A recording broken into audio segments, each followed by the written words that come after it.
ഞാൻ ഇന്ന് പറയാൻ പോകുന്നത് ടെൻഷനെ പറ്റിയിട്ടാണ്. ഇപ്പോൾ എല്ലാവർക്കും, മുതിർന്നവർക്കും കുട്ടികൾക്കും ഒരുപാട് ടെൻഷൻ വരികയാണ്.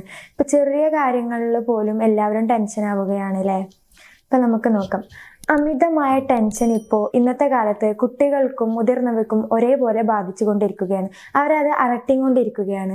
ഒരു പക്ഷേ പഠനത്തിലുള്ള പ്രശ്നങ്ങളാവാം, അതുപോലെ തന്നെ കുടുംബത്തിലുള്ള പ്രശ്നങ്ങളാവാം, റിലേഷൻഷിപ്പ് തമ്മിലുള്ള പ്രശ്നങ്ങളാവാം, അതുപോലെ തന്നെ സാമ്പത്തികമായിട്ടുള്ള പ്രശ്നങ്ങളാവാം. ഏത് തരം പ്രശ്നങ്ങളായിക്കോട്ടെ, അതൊക്കെ നമ്മളെ നമുക്ക് എല്ലാവർക്കും ഉള്ളിലേക്ക് ടെൻഷൻ വന്നിട്ട് നമ്മൾ പല സ്റ്റേജിലൂടെയും കടന്നു പോവുകയാണ്.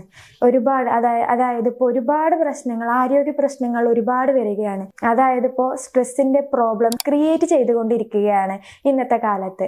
പലപ്പോഴും നമ്മൾ ബ്ലഡ് ടെസ്റ്റ് ചെയ്യുന്ന സമയത്ത് നമുക്ക് ഉയർന്ന ഷുഗർ ലെവൽ കാണുകയാണ്. അതുപോലെ രക്തസമ്മർദ്ദം ഉണ്ടാവുകയാണ്.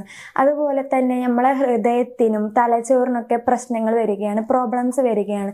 ഇതൊക്കെ ഈ ഒരു ടെൻഷൻ അടിച്ചുകൊണ്ടാണ് നമുക്ക് വരുന്നത്. ബ്ലഡ് ടെസ്റ്റ് ചെയ്യുന്ന സമയത്ത് നമുക്ക് വരികയാണ് അസുഖങ്ങൾ, ഓരോ തരത്തിലുള്ള ആരോഗ്യ പ്രശ്നങ്ങൾ വരികയാണ്.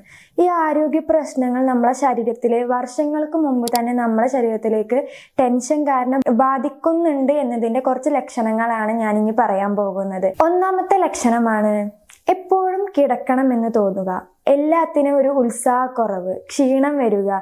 നമ്മളിപ്പോൾ ചെയ്യുന്ന കാര്യങ്ങൾ മടി പിടിക്കുക. ഇപ്പൊ നമ്മളൊരു കാര്യം ചെയ്തുകൊണ്ടിരിക്കുകയാണ്, അതിനോടൊക്കെ ഒരു മടി പിടിക്കുക. രണ്ടാമത്തെ ലക്ഷണം എന്താ വെച്ചാൽ രോഗപ്രതിരോധ ശേഷി. ഈ രോഗപ്രതിരോധ ശേഷി അറിയുമ്പോൾ നമുക്ക് ഇടയ്ക്കിടയ്ക്ക് അസുഖങ്ങൾ വരിക. ഇടയ്ക്കിടയ്ക്ക് അസുഖങ്ങൾ വരിക എന്ന് പറയുന്നത് തന്നെ ഇപ്പോൾ രോഗം നമ്മളെ പിടികൂടുന്നുണ്ടോ എന്നുള്ളത് നോക്കുക. നമുക്കിപ്പോൾ പലതരത്തിൽ ടെൻഷൻ കാരണം സ്ട്രെസ് ആയിരിക്കുന്ന സമയത്ത് നമുക്ക് പലതരത്തിലുള്ള ആരോഗ്യ പ്രശ്നങ്ങൾ വരികയാണ്. തലവേദന വരിക, അതുപോലെ തന്നെ പനി, ജലദോഷം, അങ്ങനെയുള്ള അസുഖങ്ങൾ ഇടയ്ക്കിടയ്ക്ക് വരികയാണ് നമുക്ക് ചെയ്യുന്നത്. ഇങ്ങനെയുള്ള ഒരു ലക്ഷണം ഉണ്ടോ എന്നുള്ളത് നോക്കാം. പിന്നെ മൂന്നാമത്തെ ഒരു ലക്ഷണമാണ് പറയുന്നത് വയറിൻ്റെ ഉള്ളിലുള്ള പ്രശ്നം.